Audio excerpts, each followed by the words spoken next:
Jangan lupa like, comment, and subscribe channel YouTube TVRI Bengkulu dan nyalakan lonceng notifikasinya. Obrolan pas di sini kembali lagi bersama saya Iqbal Fatwa. Kita lanjutkan kembali nih pemirsa opini manfaat menulis di era digital. Sekarang kan era digital, era modernisasi, terus juga yang anak-anak Gen Z sekarang bilang paling gampang di zaman sekarang itu mendapatkan uang gitu. Nah, bagaimana dengan menulis? Nah, apakah dia bukan wartawan itu, masyarakat biasa, hobi menulis, atau bisa dibilang misalnya dia ketemu lagi jalan nih, terus ada kejadian musibah atau yang lagi heboh-heboh, terus dia tulis, dia kirim ke harian atau juga surat kabar media online gitu. Nah, apakah dia bisa mendapatkan uang dari hasil itu walaupun statusnya bukan seorang wartawan?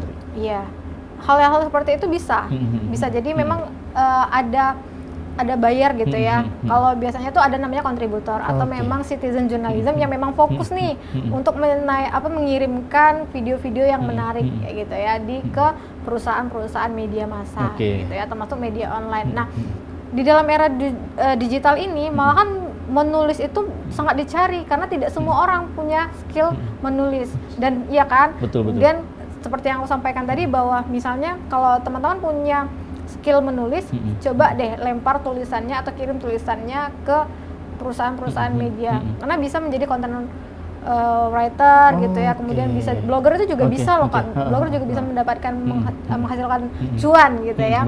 Kemudian juga ada namanya freelance. Jadi teman-teman kalau punya tulisan artikel-artikel itu juga bisa dibayar. Kita pun ada, kalau di perusahaan kita ada kayak gitu. Jadi ada orang yang mengirimkan artikel secara rutin, maka nanti akan dihitung dalam sebulan itu berapa nih artikel yang mereka kirim dan tayang, akan dihitung. Berarti perhitungannya yang artikel yang tayang gitu. Iya, artikel yang tayang. Nah, artinya semakin banyak artikel yang dikirim, tentu kan berpeluangnya juga akan banyak kan. Dan semakin menarik akan pasti kemudahan untuk naik itu pasti ini dipilih kayak gitu. Nah ternyata bisa juga menghasilkan pundi-pundi rupiah nih pemirsa opini. Jadi lagi santai-santai di rumah sambil rebahan, udah nulis apa ya, opini. Dan aku mau juga apa? Walaupun aku udah punya kerjaan tetap nih, aku masih mencari hal-hal yang seperti itu, Kak. Jadi aku suka ngikut kompetensi artikel. Jadi untuk nambah-nambah pundi-pundi cuan gitu betul.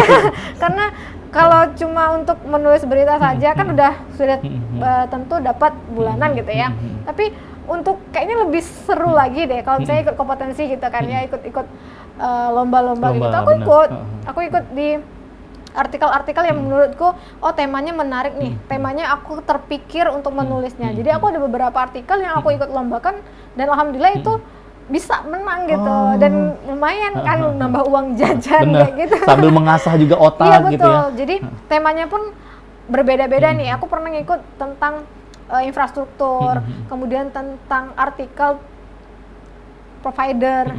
Berarti terus juga riset dulu ke sebelum menulis artikel itu. Iya, jadi aku ngeriset misalnya temanya apa, misalnya temanya tentang transformasi infrastruktur sekarang gitu ya. Jadi aku riset apa sih sebenarnya infrastruktur yang saat ini sedang dibangun dan di percepatan pembangunan apa. Jadi aku riset, kemudian aku tulis gitu kan.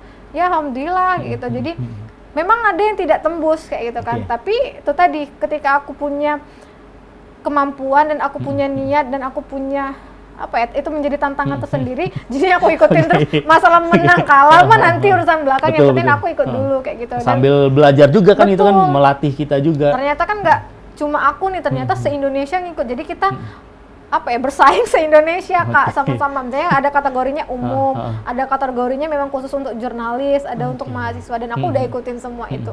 Ya itu bermanfaat sekali kalau misalnya teman-teman punya skill menulis tadi, apalagi di era digital. Betul, benar ya kan? Kirimnya sekarang udah via email gitu, atau bisa di kalau sekarang itu penulisannya malahan audiovisual tapi ada teksnya juga yang aku bilang tadi. Itu lebih punya poin plus kayak gitu dibanding kalau kita cuma menulis hanya bentuk tulisan saja. Tapi kalau ada audiovisual itu punya poin plus. Ternyata itu nih, ternyata banyak manfaatnya ya, bisa ikut lomba-lomba, terus juga bisa juga menjadi citizen journalism kontributor itu tadi, bisa juga mendapatkan pundi-pundi rupiah dan mengedukasi juga melalui tulisan gitu ya. Nah, benar-benar.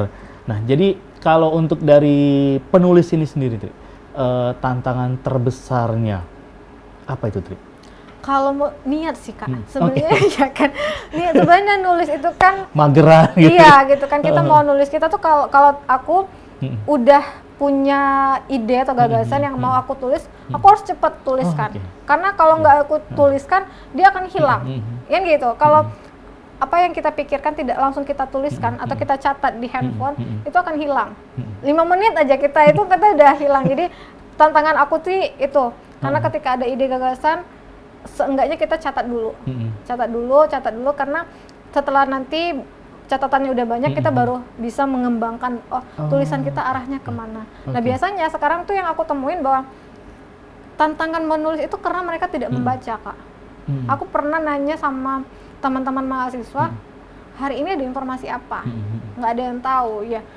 Kalau kita nggak tahu informasi hari ini, bagaimana kita mau mengembangkan atau menuliskan informasi yang akan kita berikan? Berarti yang menjadi POV, POV sekarang adalah membaca poin utamanya. Berarti sebelum kita terjun untuk menulis atau mau sebagai seorang penulis, bacalah terlebih dahulu. Betul. Semuanya dibaca gitu ya. Ikro. Mau baca tentang berita kriminal silakan, budaya juga silakan, mau tentang objek-objek wisata juga silakan. Karena semakin manja Kak, karena semakin berkembang, semakin apa ya, digital tuh semakin berkembang, pola ininya tuh juga berkembang kayak gitu. Jadi ada kemalasan untuk membaca. Kita tuh sekarang eranya menonton dan mendengar. Jadi kan menonton, sedangkan kalau menonton itu kan dia memang informasinya yang disampaikan singkat, padat dan jelas. Tapi kita tuh kalau sudah menonton tuh tidak mencari dan tidak membaca lagi, itu kadang-kala kita ya itu tadi, informasi yang kita dapat tuh cuma setengah kayak gitu. Kelanjutannya kita menunggu tontonan itu kayak gitu. Nah, tapi kalau kita membaca tulisan, kita larut dalam kronologisnya, kemudian kita ikut dalam tulisan itu tuh, kita juga apa ya, merasakan gitu, alurnya seperti apa dan bisa menyimpulkan tuh dari tulisan. Berarti Tri ini juga hobi, kalau baca novel hobi juga berarti? Baca novel enggak juga sih Kak. Kalau novel aku lebih memang ke buku-buku bacaan, misalnya buku-buku teori atau buku-buku praktek, aku yang kayak gitu. Karena langsung berkaitan. Jadi ketika ada materi materi gitu kan, baca misalnya teori-teori komunikasi, bagaimana tips and trick menulis gitu, kayak aku belajar yang baca-baca kayak gitu, nanti ketika aku mau praktekin, aku udah dapet ilmunya dari buku kayak gitu. Kalau novel aku enggak.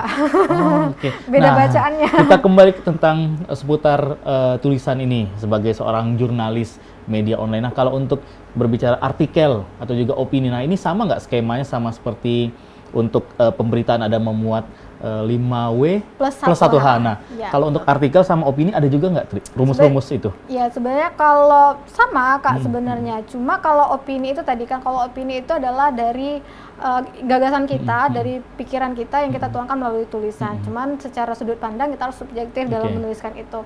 Kemudian kalau dari artikel biasanya kita lebih, tulisan itu kita lebih menggambarkan situasi saat itu. Misalnya kita, kalau aku dulu pernah menuliskan terkait provider jangkauan ya, jangkauan provider, salah satu provider di Indonesia gitu. Jadi aku tuliskan, jadi aku menampung bagaimana sih pendapat-pendapat daripada pengguna-pengguna ini, kemudian kesulitannya dan temuannya apa, aku tuangkan dalam bentuk itu. Jadi beda ya dengan berita. Kalau berita itu memang 5W plus 1H memang harus dituntut karena untuk validasi dan ya keakuratan data, agar masyarakat ketika membaca itu dia tidak tidak liar lagi pikirannya. Kan kalau kalau sosial media kan pasti pikirannya liar ya.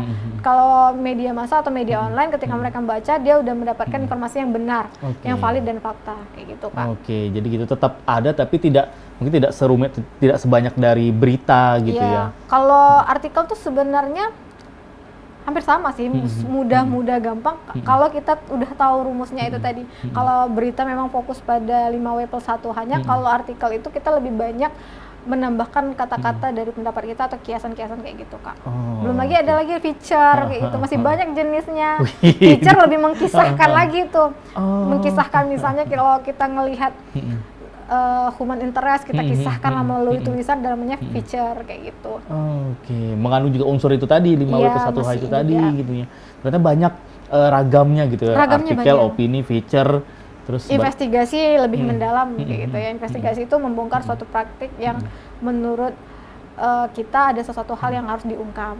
Oke, dan Tri juga pernah melalui itu, Pernah melalui itu. investigasi sampai harus ke mencari kesana kemari. Iya betul. Tapi karena investigasi itu berbeda dengan berita yang sifatnya cepat ya. Kalau investigasi itu karena bentuknya diam-diam, saya menyamar gitu ya, menyamar. Jadi orang tidak boleh tahu bahwa kita sedang melakukan investigasi dan hasilnya pun harus mendalam. Misalnya kita kalau dulu kita pernah nonton investigasi bakso borak Oke, gitu, benar, gitu-gitu benar. ya. Itu prosesnya lama, nggak waktunya itu nggak cukup 1 atau 2 minggu, nggak cukup gitu. Karena kita betul-betul mendalami bagaimana mereka bisa melakukan ini, motifnya apa, kemudian bagaimana gerak-geriknya kayak gitu. Perbedaannya seperti apa itu harus didalamin, Kak. Jadi investigasi sama berita biasa itu jauh lebih berbeda.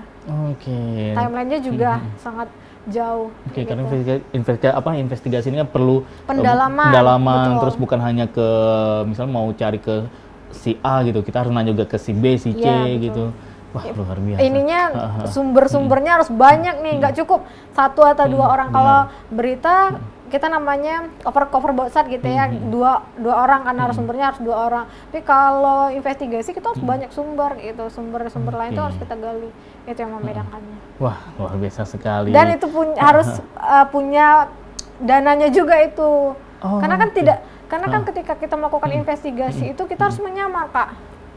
Kita tidak boleh bahwa kami sedang melakukan investigasi, tidak boleh. Oke, berarti katakanlah ada pabrik kerupuk boraks gitu. Iya, Berarti misalnya. kita tidak bisa datang ke pabrik, Iya, tidak perkenalkan bisa. saya juga Tri tidak gitu. bisa, tidak bisa kayak gitu. Kita bisa menyamar sebagai pembeli atau apa kayak Wah, gitu. berarti banyak cerita-cerita serunya juga gitu.